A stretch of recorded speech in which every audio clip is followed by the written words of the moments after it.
So a healthy life style అంటే it could be diet, it could be habits, it could be exercise, all this put together దీన్ని life style అంటారు. So ఈ life style daily అనేది మనకు అందరికీ తెలిసిందే, రోజు మనం చదువుతాం పెడతాం కానీ మన దాన్ని అవలంబించాం, మన దాన్ని డైలీ ఇంప్లిమెంట్ చేయమన్నట్టు.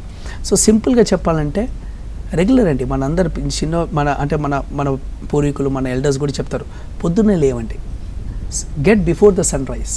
సో 6 గంటలు మీరు సూర్యోదయం చూడాలంటారు. మనం ఎంతమంది చూస్తున్నాం ఇప్పుడు సూర్యోదయం? Night, because of night shifts కావచ్చు, because of excess night clubs కావచ్చు, పబ్స్ కావచ్చు, వాట్ ఎవర్ మైట్ బి, మనం సన్ రైజ్ని చూడట్లేదు.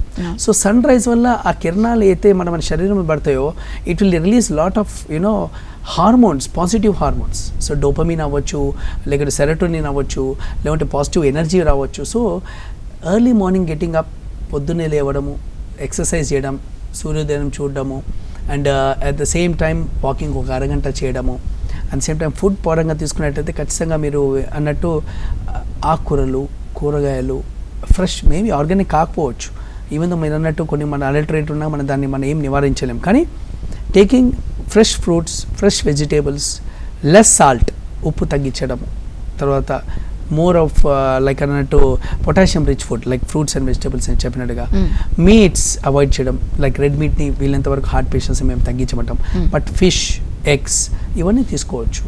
అండ్ ద సేమ్ టైం మీరు అన్నట్టు రైస్ కూడా కొంతవరకు తగ్గించమంటాం.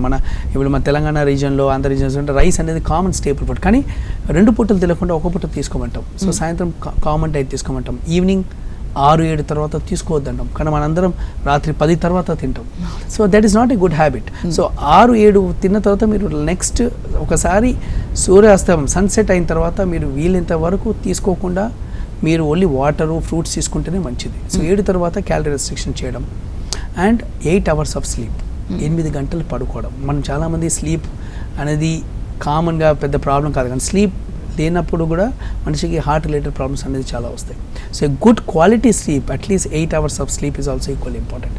సో ఇవన్నీ తీసుకున్నట్లయితే మీరు ఇవన్నీ ఒక మినిమం బేసిక్ థింగ్స్ ఇవి పాటించినట్టయితే almost 90 to 95% of the heart diseases మీకు రావండి.